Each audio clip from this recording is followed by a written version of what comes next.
Natural de Santa Rita, Maria Antônia Teixeira Dias tem 42 anos e é líder quilombola no município onde nasceu. É dirigente do PSOL e membro do Setorial Ecossocialista Nacional do partido. Antônia Cariongo disputa a vaga pelo Senado pela Federação PSOL Rede. O tempo da nossa conversa inicia-se agora. Candidata, bom dia, obrigado por estar aqui conosco. Bom dia para você, bom dia para todos que estão nos acompanhando. Candidato, por que o eleitor deve votar na senhora para senadora do Maranhão? Então, a candidatura de Antônia Cariongo, né, a candidatura da Federação PSOL e Rede no Maranhão, ela é uma candidatura que vem das bases dos movimentos sociais, que vem da luta de base, né, e a gente precisa, de fato, ter representações, né, de mulheres que vêm da luta, que vêm da base dos movimentos sociais, que defendem direitos humanos, né, que eu sou uma defensora de direitos humanos, e a gente precisa que o Senado tenha representatividade, né? Infelizmente, nós não temos um Senado representativo hoje. E esta candidatura, ela vem trazendo toda uma luta, não só do campo, mas de todas as classes trabalhadoras do nosso estado do Maranhão. E, claro, não estarei ocupando uma cadeira no Senado apenas para representar o Maranhão, mas sim para apresentar todo o nosso país, todo o nosso Brasil. Candidata, mais uma vez, é pequena a presença feminina na disputa majoritária. A senhora é a única mulher na disputa direta pelo Senado. Como será o tom da sua campanha para fazer frente aos seus adversários e, além do que a senhora já falou, o que motivou a senhora a estar nessa disputa?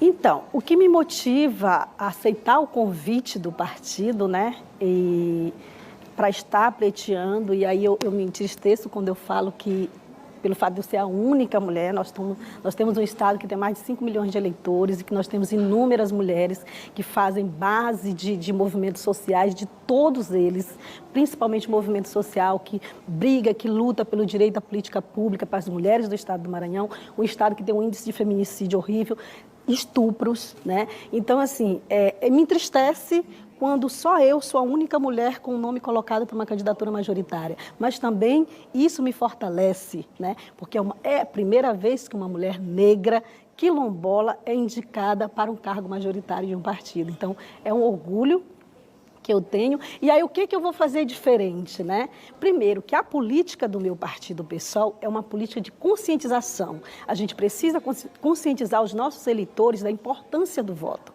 O voto, ele não deve ser trocado. O voto, ele deve ser um voto consciente para que a gente possa, através desse voto, conseguir desenvolver as políticas públicas para fortalecimento de todas as bases, né? Para que mais na frente a gente não veja situações, como a gente já acompanhou no jornal de hoje, filas gigantescas de pessoas precisando de consulta e a gente não tem médico. A gente tem uns municípios com a saúde totalmente defasada, no qual você procura um médico, não tem uma especialidade, e aí isso sobrecarrega, né, a capital São Luís, porque é o único lugar onde você consegue ter acesso a uma série de especialidades médicas e que a gente não encontra nos nossos municípios, né? E aí isso vem por conta de quê? Por conta de que há uma falta de fiscalização dos recursos públicos que vai. Então, as políticas públicas, elas não estão chegando, porque se elas estivessem chegando, a gente não teria pessoas que dormem numa fila para tentar conseguir uma consulta. Gente, se a pessoa está indo atrás de médico é porque ela está doente. Ela não pode esperar 1 ano, 2 anos, 3 anos para marcar uma consulta ou para fazer uma cirurgia. A senhora falou agora sobre fiscalização de recursos públicos. Como senadora, caso seja eleita, como a senhora analisa, como vai se portar em relação às emendas, por exemplo, do relator, as emendas parlamentares, esses recursos que são aplicados no Maranhão, são aplicados nos estados e, às vezes, há suspeitas sobre o uso desses recursos. Como a senhora vai se portar em relação a essas emendas e o que a senhora pensa sobre isso? Bom, o senador, ele tem um papel muitíssimo importante, né, a ocupar uma cadeira, e eu acredito que as comissões, né, a gente pode estudar, porque tudo é um aprendizado na vida, né, então a gente pode estudar, montar uma comissão e que nessa comissão tenha a participação dos movimentos sociais para fiscalizar esses recursos públicos que vão para os municípios e para os estados. De fato, saber se realmente esse recurso está sendo aplicado como deveria. Porque há uma falta de transparência muito grande quando se fala de recursos públicos. Quer dizer, os movimentos sociais iriam somar aos iriam órgãos somar. Que já são fiscalizadores. Isso. Eu acho que essa é uma grande proposta. A gente sabe que quem tem trabalhado, quem tem lutado, quem tem feito o movimento de base para que as políticas públicas sejam implantadas são os movimentos sociais, né? Sim. Concluiu? Muito bem. Eu quero falar por uma coisa que parece óbvia no seu caso, mas que é importante para que eu saiba. Sim. A senhora é uma líder quilombola, Sim. em um estado que as comunidades tradicionais são muito fortes, é uma parcela muito representativa aqui no estado. Como a senhora avalia o tratamento que é dado pelo poder público, pela sociedade, para essas comunidades tradicionais, em especial os quilombolas aqui no Maranhão? Então, infelizmente, o tratamento que os quilombolas têm recebido pelo estado do Maranhão hoje é de total descaso, né? Nós vemos numa gestão aí que vai fazer 8 anos de governo e que nunca sentou com o movimento quilombola para discutir política pública, né? O que a gente tem dentro das comunidades quilombolas hoje no estado do Maranhão? Escolas fechadas, postos de saúde sem funcionar, que você não encontra um médico, você não encontra absolutamente nada. As escolas, as que ainda funcionam, além da gente ter uma falta de respeito com o professor, com o funcionário daquela escola, a gente também tem uma péssima infraestrutura. Então, assim, infelizmente, os quilombolas estão abandonados pelo poder público.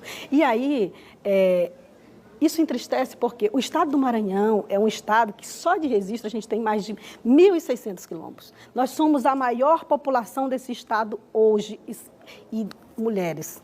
E temos um estado que o índice de violência no campo se agravou, muitas pessoas estão ameaçadas de morte, e eu estou inclusa nesse pacote, né? Por conta do trabalho com o movimento social na defesa dos direitos humanos e dos territórios. Hoje sou uma mulher num programa de proteção no estado do Maranhão por estar ameaçada de morte, para fazer essa luta. Então, assim, um estado que cresceu a violência no campo, um estado que cresceu as mortes de lideranças quilombolas, né? E que você não vê.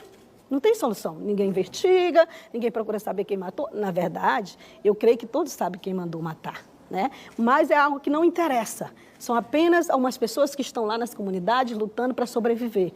E aí, nós levamos algo pejorativo da sociedade, que nós somos preguiçosos, que os quilombolas são preguiçosos. Eu vim de família rural, que trabalhou, meu pai e minha mãe eram agricultores rurais, eu também trabalhei como agricultora rural. Se você me perguntar, eu sei te dizer tudo que se faz numa roça, porque eu pratiquei isso na minha juventude. E aí, as pessoas dizem assim, mas para que os quilombolas querem terra? Para trabalhar, para plantar seus alimentos saudáveis para comer. Porque se você vai dentro de um território quilombola, quando você chega lá, tudo que você encontra é cerca. Cerca de fazendeiros, cerca de grileiro, cerca de empresas privadas que chegam e implantam projetos sem nenhuma consulta a esses povos. Nós temos um direito. Então, por que não atender o direito dos povos quilombolas, né? Nós temos uma lei que nos garante o direito de ser consultado. Então, respeitem esse direito dos povos quilombolas, deixe os povos quilombolas dentro das suas terras e também tirar essa ideia de que a gente tem que sair de dentro do que é nosso para a gente ter qualidade de vida. Gente, a nossa qualidade de vida está lá, né? No partir do momento que eu planto meu arroz, que eu planto minha maniva para colher a mandioca, para fazer a farinha, que eu planto todos os meus legumes ali, verduras, eu estou vivendo bem, né? A propósito desse direito à terra, existe um plano de salvaguardas hoje em andamento no Centro de Lançamento de Alcântara e uma discussão muito aprofundada e até, de certa forma, polêmica em relação às comunidades tradicionais dos quilombolas em Alcântara. Inclusive, foi tema do Congresso Nacional, discurso dos parlamentares. Como a senhora avalia a ação dos parlamentares da bancada maranhense em defesa dessas comunidades de Alcântara? Na verdade, a gente teve poucos que se posicionaram favorável aos quilombolas, né? A gente teve um posicionamento bem forte a favor da base, né? Uma base que vai expulsar mais de 300 famílias. A gente fala de famílias, né? Então, você faz um cálculo da quantidade de pessoas, que, no geral, né, as famílias, os 2 quilombolas são compostas por 4, 5, 6 pessoas, né? Ou até mais pessoas. E aí, quando você vê essas famílias sendo retiradas do seu habitat, que estão lá há mais de 200 anos, que vem passando de geração para geração, para construir uma base, né? Para que o progresso se instale, e para que esse progresso se instale, ele tem que matar, ele tem que expulsar, e para onde essas pessoas vão? Porque, assim, o que as pessoas precisam entender é que não é você chegar, pegar uma pessoa, uma família que está numa comunidade quilombola, no território, e levar ela para dentro de uma cidade, colocar ela numa casa maravilhosa para ela viver. Ela vai sobreviver de quê, gente?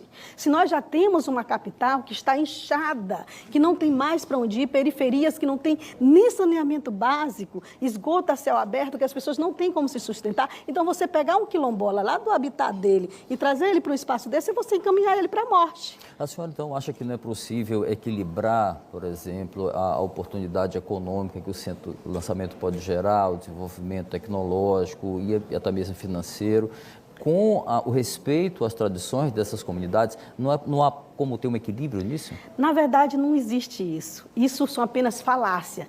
Pessoas que acreditam que a base de Alcântara, quando estiver funcionando, ela vai estar dando emprego para quilombola. É claro que não, gente. Vem pessoas de fora para fazer esse trabalho. É igualmente o agronegócio. O agronegócio emprega quem, gente? É um sistema totalmente mecanizado e que não dá emprego para ninguém, né? E que isso, para a existência dele, tem que matar pessoas, né? Então, assim, não agrega. Eu tenho certeza absoluta que o dia que o povo de Alcântara for consultado pela Convenção 69, que dá esse direito a eles, eles vão responder que não querem aquela base, porque ela não serve para eles, porque ela não vai trazer emprego para eles. Bom, como senadora, quais projetos a senhora tem em mente já preparados para beneficiar essas comunidades, não apenas quilombolas, mas todas as comunidades tradicionais do Maranhão? Nós precisamos urgentemente pensar projetos, né, que destrave essa demora, né, na questão da regularização fundiária dos territórios, não só o quilombola, como indígenas, para que essas pessoas possam viver dentro dos seus territórios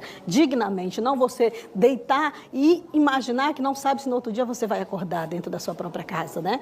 E se você vai estar sendo expulso por alguém que vai chegar, que vai dizer que é dono da terra e que vai levar embora, né? Então, assim, pensar, tem sim uma proposta, né, que essa proposta é justamente essa, né, de fazer esse destravamento e de que nossos órgãos responsáveis, tanto o ITERMA como o INCRA, de fato trabalhem, porque a gente tem o Estado do Maranhão tem 7 anos, né, que não regularizou um território quilombola, que não deu terra para ninguém. O INCRA, se você procura o INCRA, eles não têm gasolina para sair de dentro do prédio, eles não têm dinheiro para diária, mas eles têm recursos para fazer algo que é vergonhoso para o nosso Estado, sabe? Então, assim, se for da vontade do povo maranhense, que essa mulher preta ocupe uma cadeira no Senado, te garanto que esse será uma das nossas principais pautas no Senado, que é buscar criar uma lei que destrave essa demora na regularização fundiária dos territórios e que dê uma impulsionada nisso, porque quando você regulariza o território e entrega a terra para o quilombola, você vai diminuir o conflito, você vai diminuir as mortes, isso vai se acabar, entendeu? Candidata, evidentemente a senhora tem uma relação mais próxima com esse tipo de política pública, com esse tipo de atividade, mas claro que um senador trabalha em muitas áreas. Então, eu quero saber quais são também agora as suas propostas em outras áreas. Lá no Senado, para o Maranhão, mas antes a senhora já responde, eu já peço, por gentileza, nós temos 2 minutos, por gentileza, a senhora responda e já faz as suas considerações finais. Então, o meio ambiente, nós precisamos urgentemente pensar uma política pública de proteção para o meio ambiente. O meio ambiente está pedindo socorro, né? Então, o meio ambiente, também não podemos esquecer da política de gênero que vai beneficiar as mulheres, a população LGBTQIA+, e também a pessoa com deficiência, né? A questão da regularização dos territórios quilombola, que é extremamente importante, que os povos tradicionais permaneçam aonde eles vivem, né? É um direito, então deixa a gente quietinho onde a gente está, entendeu? E temos também outros eixos, né, que pretendemos trabalhar enquanto a nível de Brasil, porque a função do senador é trabalhar para o povo brasileiro, né? Então, todas essas pautas vão estar lá, eu vou estar lá cobrando, né? Independente do meu candidato à presidência se eleger, eleito for, e esse é o nosso desejo, para isso nós estamos pedindo voto para o Lula no primeiro turno e também pediremos em todos os espaços que a gente for, mas a gente sabe do compromisso que a gente tem, que é defender o direito do nosso povo brasileiro, de todas as classes trabalhadoras do nosso Brasil. A senhora tem 1 minuto ainda. Fique à vontade. Então, quero aqui agradecer o espaço, né? E aproveitar aqui, me apresentar melhor para o pessoal. Eu sou Antônia Cariongo, sou do Quilombo de Cariongo, por isso esse Cariongo no meio. Eu nasci no território de Cariongo, vivo no território de Cariongo até hoje, sempre digo, jamais sairei, porque as minhas raízes estão no território Cariongo, né? Então, assim, é uma comunidade que tem mais de 200 anos, né? Eu sou a 5ª geração da comunidade, então você vê o processo como é que é, né? E dizer para o povo maranhense que estamos na corrida pelo esse espaço político e dizer que precisamos sim votar em Lula para presidente, para tirar Bolsonaro no primeiro turno, esse genocida, esse fascista que destruiu o nosso país e que não pode permanecer mais sentado naquela cadeira. E que nós precisamos recuperar nossa dignidade de volta, precisamos recuperar os direitos das pessoas, não só trabalhista, como o direito do idoso. Precisamos urgentemente tirar aquele homem de lá. E para isso contamos com todo o povo maranhense. Obrigado, candidata. Lula presidente, Antônia Cariongo, senadora. Obrigado. Antônia Cariongo, candidata ao Senado pelo PSOL.